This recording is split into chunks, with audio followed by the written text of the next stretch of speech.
Kidman, Julie. You've assembled quite the resume, I see. They taught you to read at the police academy? I'm impressed. Your attitude won't be necessary today. What is this place? Why am I here? You've been arrested, Miss Kidman, and you're currently being detained.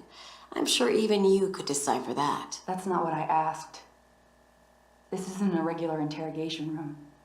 They don't give you cushy chairs when you're about to be sent to lockup. No current address. On your own since 14, a runaway it seems. Quite impressive you made it this long without coming to your senses. If your street smarts are that keen, I'd imagine you'd have turned yourself around by now. It's more about survival. You think I'm pissed I got caught? At least I get free food in jail. It's all good to me. What if I told you that today could be different for you? You're a smart kid, you've got nothing to lose, no one to miss you. A person with those qualities could be open to very specific opportunities. What are you saying? You offering me a get out of jail free card or something? Not quite that, but something close. I'm listening.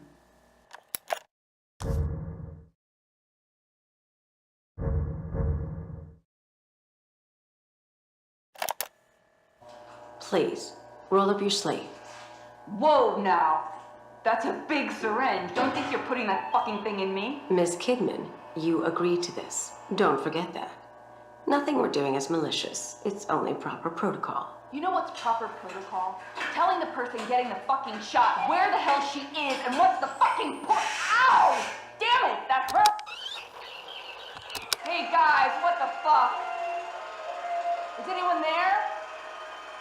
You give me a shot, then just let this weird video play on repeat? Some great fucking medical science you've got going on here.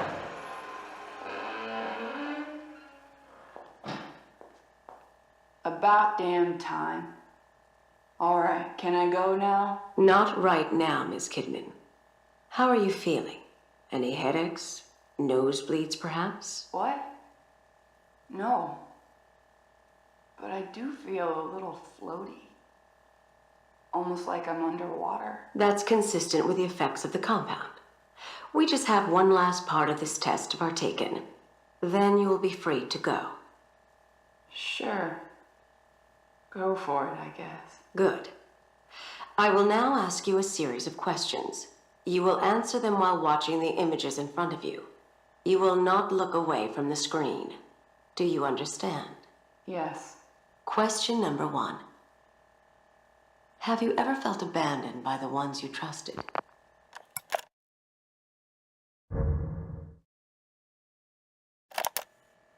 Miss Kidman, please tell me about your family. Next subject. No. We've prolonged this talk for a while now. It's important for our understanding of you. They never gave a shit. Too caught up in that church of theirs. More like a cult. It was like a punishment. Nothing I ever did was good enough for them. They abused you? No. It was more like neglect. That's why when I just left, they didn't care.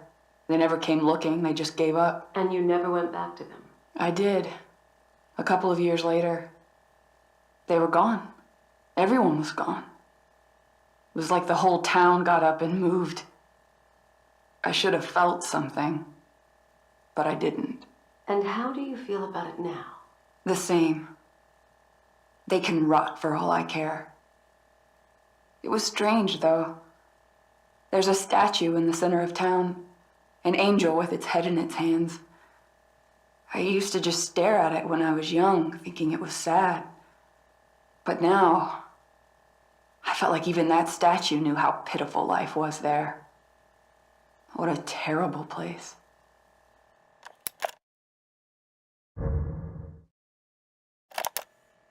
Well, here's where you'll be living. The view's pretty spectacular, huh? Holy shit. This is different than I'm used to. If you saw where I grew up. The past is over. You're with us now. Here are the keys. It's yours. You'll have to take care of your own food, clothing, and incidentals.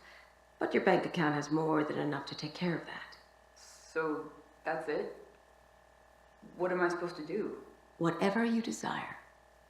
But your assignment at the Crimson City Police Department is precedent to everything. You are a police officer, and you must live as such, and act as such.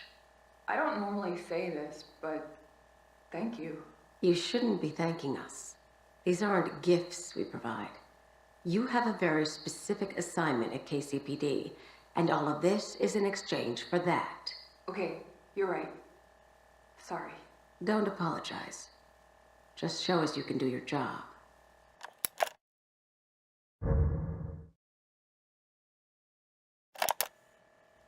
You've been on assignment for a week. How has it been? Observe and report, just like you ordered. It's surreal to be on the other side after all I've been through. Any signs of anything? Nothing yet.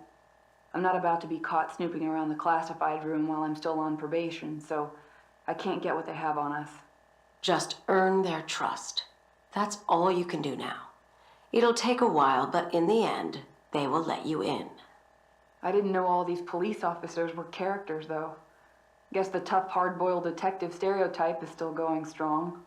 Our reports on Oda are that he doesn't let things slide, so be extra careful around him. Will do, though I can't imagine us getting along well. And Detective Castellanos. Anything you have to share on him? Seems drunk half the time, but at least he's considerate. Is he really the one people are concerned about? He seems almost harmless. He is known to get emotional. Just make sure to give him his space. Respect him. As your superior.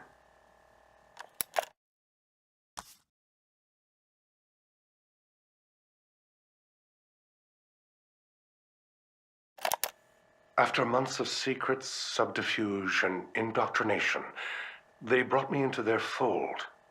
This place is elaborate, to say the least. Despite the modernistic visage, the research they have been doing here seems to date back to over a century ago. This place has history, and from what I can grasp, this facility is only one branch of many. Institutions, powerful families, their reach seems grand, and therefore the possibilities for me seem equally as rich. Clearly, my own unique methods at Beacon have piqued their interest, and I am most grateful for the opportunity. Most of what the researchers have been working on, however, seems archaic by today's standards. They told me budget is of no concern. Results are the only thing that matter.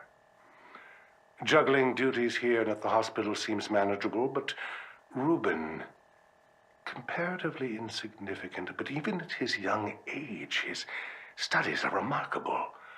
Perhaps one day he will even assist me with my work here.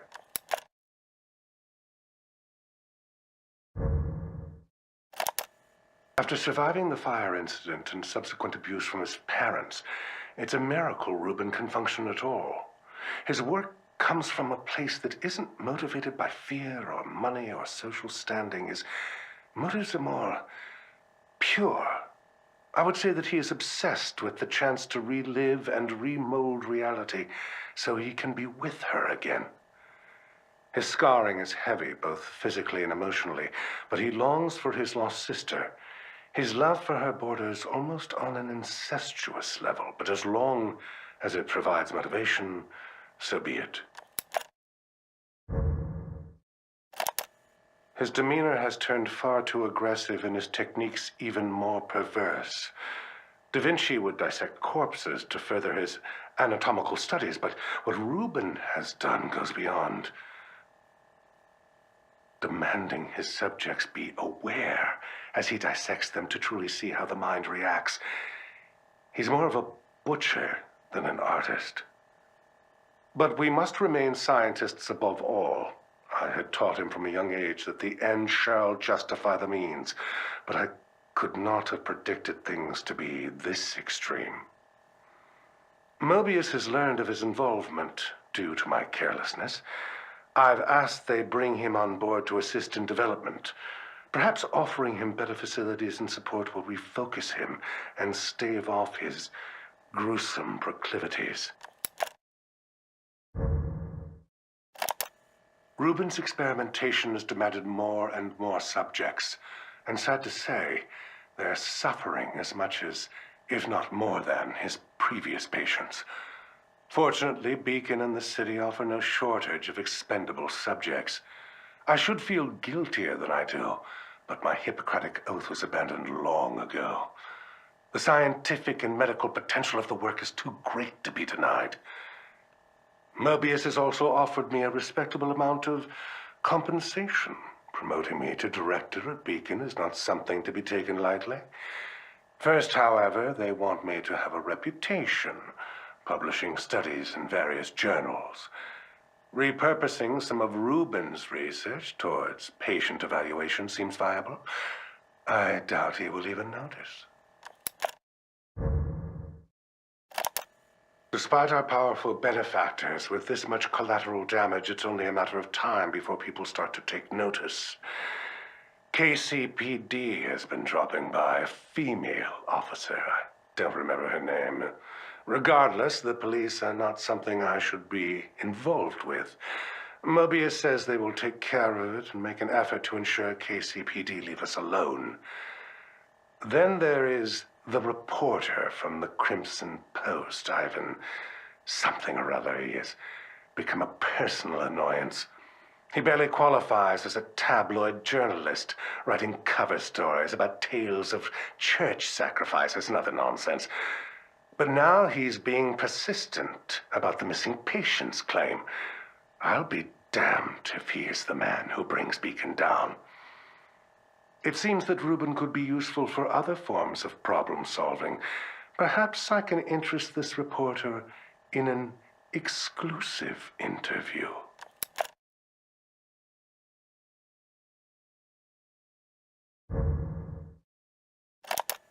They grow impatient with our progress and demand briefings on the development process. At first stressing the results, but now they work off a timeline based on their needs. Typical bureaucrats. I've been pushing Rubin, but he's retreated further, doing his research at home and refusing to come to the lab unless it's directly working on our STEM prototype. I'm feeling uneasy, and no doubt Mobius is looking on us with question. Rubin has no idea what he's done. It's not surprising that he doesn't care either. He was never motivated by fear of Mobius. The STEM prototype works, but only when connected to Rubin. I've checked the details, and he customized the whole system to only operate with his own brainwave pattern. I left him alone with the device for far too long. Trusted him too much, and despite all my knowledge in the field, it's past the point of fixing. I can't just flip a switch. And that's not the worst of it. They know as well. I'm not going to take the blame for this. I will drag him here and make him fix it. I can't imagine what they will do to him if he doesn't. I saw what they have done to him, and I am appalled. To think the young boy I mentored is now this. A mass of gray matter in a glorified test tube. Could they have been planning this all along? And what have I become in all of this? They've managed to keep his mind alive by simulating an artificial body. His consciousness is being confined to a mental straitjacket, a gear in their infernal machine. They have even stricken his name and humanity, referring to him by an anagram, Ruvik. A crude joke, as if spitting on his grave. I almost felt the urge to smash the case and end it right there. But my anger was quickly replaced by scientific curiosity. Rubin's legacy will live on. I will spearhead the next step. I will create something of my own out of this tragedy. They've refocused the efforts of the other programs to support our research. STEM priority has seemingly overridden other departments' individual research. Chemical and botanical studies are focused now on temporary, priming subjects for their inevitable connection. Now that the prototype is up and running, experiments continue.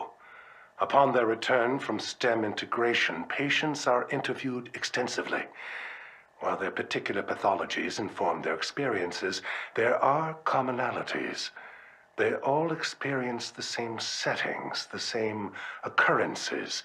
The world they inhabit becomes larger with every new visitor. This suggests that shards of each user's consciousness are left behind inside the stem, creating a community. It's as if internally a new world is being built.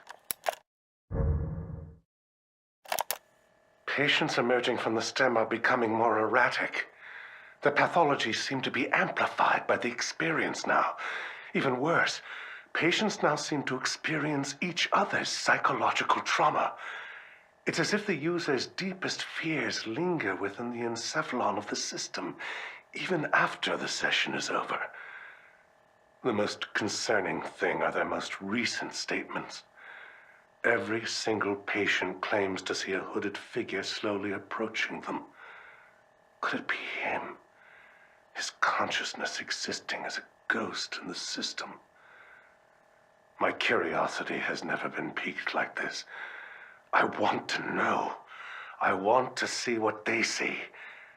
But it's too risky. For now. I'm afraid that the fragile mental states of the subjects are limiting our studies. Mobius wants us to move past Beacon patients and onto more stable people. They want to get STEM closer to its intended use. Would they see the world in the same way? Would a sane mind weather the psychically draining experience? I had that dream again. I entered the STEM myself. I revisited the Victoriano estate yesterday. It's a vestige, a mere husk of what was bound to be such a home of promise. Mobius reaped nearly everything of value when we took on the research ourselves, but Rubens' notes indicate he was involved in something else. There were plans for another STEM prototype. Data about using receptors to transmit the brain function wirelessly to unaware users. It's borderline parapsychology, but these schematics and the scientific backup provided seems sound. What was he planning to do with such a thing?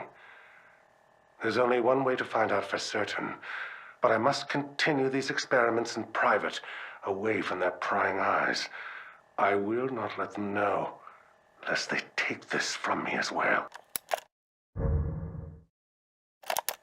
Something else is even more harrowing. Our subjects are dying. They come out from STEM abruptly passing with looks of horror in their eyes. The ones that do survive are catatonic, babbling incoherent messes that we can't properly interview. We've done nothing to the process to cause this change. It must be the ever-growing collective consciousness of the STEM system. These patients seem unable to take the strain of exposure. We need more sane subjects, perhaps to cleanse the system. At its current state, the system is unsustainable. Something Mobius will not approve of. This time, only I am to blame for this. Our new prototype in Beacon is almost ready.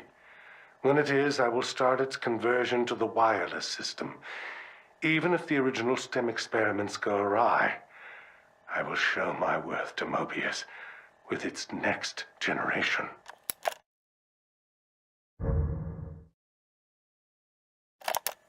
Today was something truly surprising. He was one of the last groups of test subjects. Just another patient I expected to babble and maybe even die. Patient 105, Leslie Withers. Reuben had singled him out as a useless subject, but he must have known. He knew I would read his notes. What else was Reuben lying to me about? But this Leslie, he emerged cognate, calm, and able to report fully what he'd experienced inside. His unique pathology allowed him to successfully navigate his STEM experience with little repercussion. They know nothing of his existence, but no doubt he is the key. If we all share the consciousness, then with him, I too should be able to experience the STEM, potentially even suppress the more unsavory aspects of it. With him, I can be the master of the very technology I helped create. Mobius will see my worth and let me rise even higher in their ranks. They're coming for me. I don't know how, but they know everything. They even know about Leslie. There's no use hiding this anymore. I'll enter the system, and my return will be proof that all of this was worth it. I can, of course, convince them that it wasn't for me. It was for their goals. There are just the final tweaks left. Once I finish, I will put Leslie in the STEM with myself and activate it. The wireless signal should ring out in the near distance. I can't speak for those unfortunate to be around, but like I always said, the ends will justify the means. Finally, Mobius will see that I am one of their chosen ones. Reuben is but a ghost. I am their savior. Their plan is nothing without me.